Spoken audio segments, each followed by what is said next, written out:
mama ho fa ye say no nti genyan bebe bia na age de saa but abusua yenkwadi nkobo in fact omode niama ne be see me I was like what is going on and I am so impressed. It's about time and then mini easy paint for ne di nkomo enka na ne de aka do ka dan ho kwabra ne ugina na o kire ne wo ho a obetwon ho na se watade white black na ha nyina ye fita paint blue bon se aye wonse achi nyina na obi enso akota da ho ho kotere kora fa da ne ho ana color na ye ne ho ma mencho paint papa I did juma esa wo properties na baba wa so no atena se ma menko no madam me mo akwa aba na so di ni de say Esther okay Esther mommy paint on easy water proof paint anunti ade basket ya be never try anti basket no esi ho no paint ni bi na mo de afa mu no safepepe na ade obehwe nsu agum safepepe na so ne aso edi nsu agum ala ye be ya ma we hu say yes Yenny easy waterproof paint Hong Kong paint the doors no wodwa so merci me dan yawie why should I go for easy waterproof paint okay nedi ka me de enchemu odin fi easy paint e de mama shofu no motiefo nyina se ka easy painter painter fi easy group of company omo no my sa paint no na eye waterproof paint nkwa na yewo there all kinds of paints benen waterproof paint and e di ho nkomo na se moton paint bia de de fada dan ho de de kan konwa ho de kan form paint bia mu obi yes but enne no ne ye hwe waterproof one no na waterproof paint na no ye de ya waterproof paint no sisi anu se so beta be hu se leakages e dan so bu ha ni chance no wakotofo wa ye foforo ba carpenter no anye ni yentina ama nso to a leakages eba oda pe na wa sori nso beto pe na ni emu hwehwe no because on timinda ene na ya ji hwenwu se no enye se obeko two chance no so akotofoforo ube yesu easy waterproof paint no na da paint chance no so kama me ba na se chance ya ba ye bi color ye blue ene red ene mo benya sa paint ni bia ma no a color ne pepe o de be fancy se da do akora no mo de boy na nsuo fa da do akora no ho a na etuetua ni nyina sa pepe na ne sa atimi di paint dan ho eno no be use as primer to the facie yeah bo ha dan no ha efrofro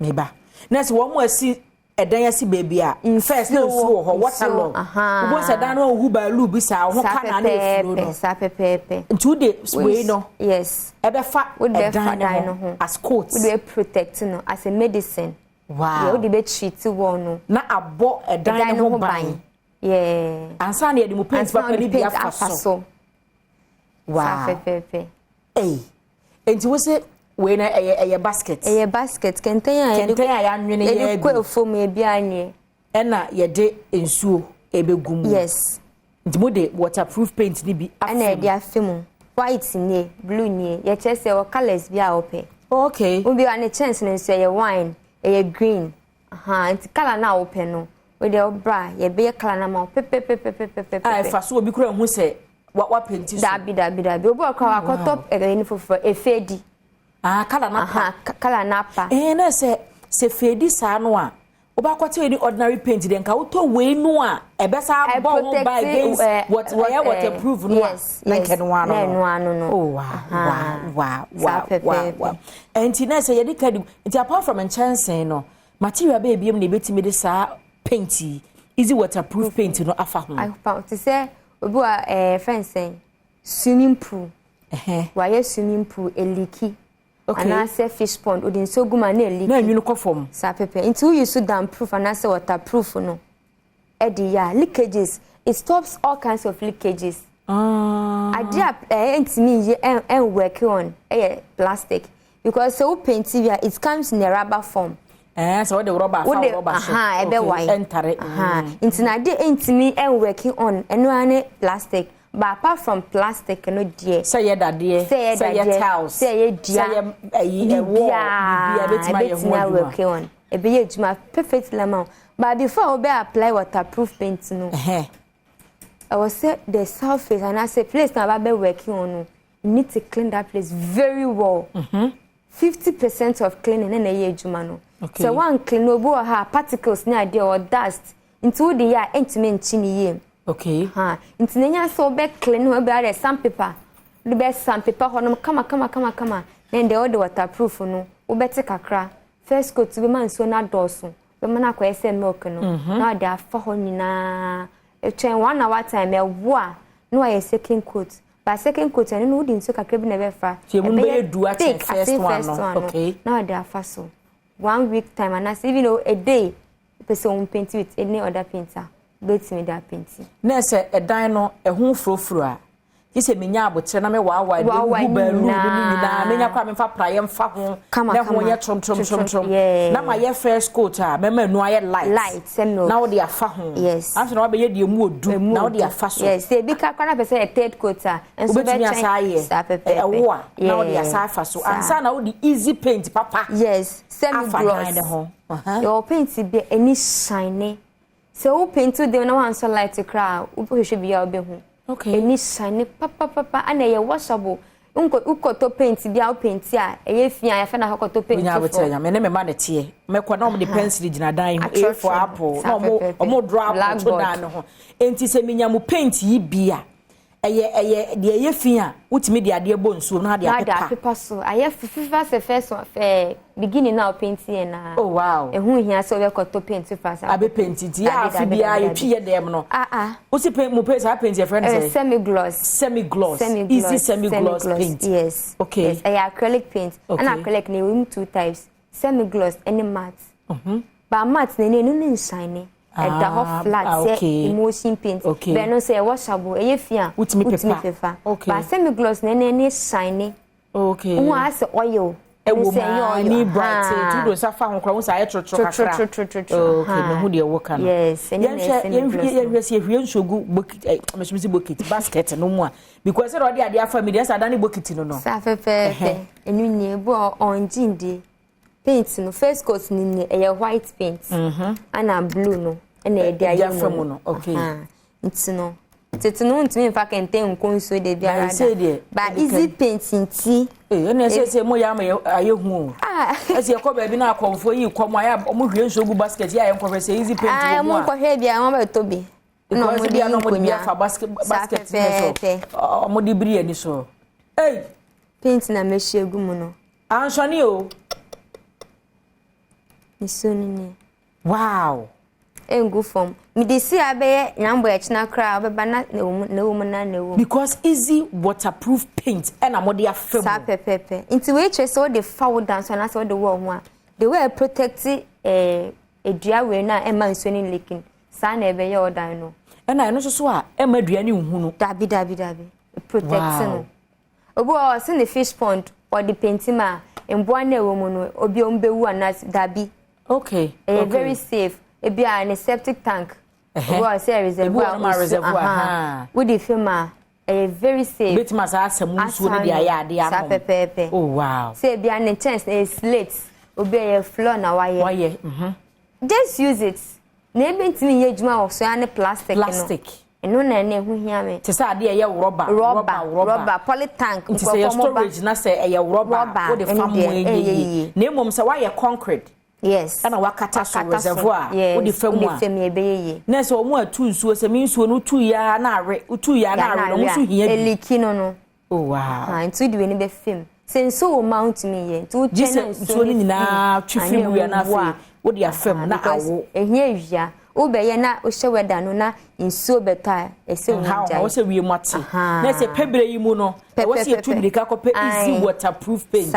Mbacho if I hear obi pe bi ato a obenya bi sanse hia pa ye wa Abeka Junction eno Peace FM na ye opposite Abeka Junction Peace FM opposite na say e ko be bia sa filling station no na okay honoma okay e number is 0243 707696 but number ni bi 0243 707696 okay ye nhwe obi pe bia delivery and all that obetima send color no open na mama mo dia color no pepepe yet me de kwata kwa last time me ko bi so fi me de minim ko ni di kra echi yes no color mo de be mane bass mane sa na de akọ kama very safe delivery and it's no expensive Nebo no so da for. I did nebo like a very what the home buy say a very affordable. Okay. Very and a size is a winnie. Na se kese wo ho na na ketewa so. You need other size. Last time you be free you see wakoto ye paint ni bia ye juma ni tini ye pink. No, you need waterproof. Ni pink. Nti e blue ne white. Okay. Enti na number ne that screen so no nti abusua wo pe original one no one. Now what number am I in? 0243 707696. Okay, Esther, yada say na wa becha yade say abusua na say Esther no easy wo muton paint ahodo nyina nanso enne waterproof paint no na ye center on na ye di ho nkomo nti number no me show fane from abeka junction traffic light na se ho no ano na abehu mo nkan na wo eni nkomo na enche na me koma me fa na se Emma Kingdom Herbal na Kingdom Herbal mpanimfo na wo akofa Kingdom Garlic bitters abedwa so be boost your immune system no lower blood pressure no cholesterol na better so ma ho ato afa Kingdom Garlic capsules nso wo ho New Kingdom Ginseng Power capsules ye mema nko adro ye mo mema ye digina brand na afa Tremendous capsules nso medro stronko opedodo atu a Kingdom Herbal Center ewo Kanshi Drug Lane and Albert Frere 0536149961 and 0303939987 St Andrews College of Health and Frere Asenfosu and wo je enkwada na asa adesuafo a epese omunya nurse adwuma ni muntete emfa ho ne grade awunya ye ewo SHS omuso ma bia kwanya na to ho no mo ama obetime wura nurse na adwuma no emu me show how ho kra 2 years pe na obefam no certificate program no mo de wokrata amount na kai say ufuru obetime akoye BSc public health nursing free 0546 212 637 and 0242 863 658 now that she need that so person oye nurse ni na no wantwa subject ba kunti ya nti wodi ato dem nesrew for St Andrews College of Health for asimfosu no mo na mo ma wakanya ni hyiade Franco say ye di bronya wie ene he ye wie yakotua school fees say Vals Day na eba no nyakopon yadma 14th ukwa ya Vals Day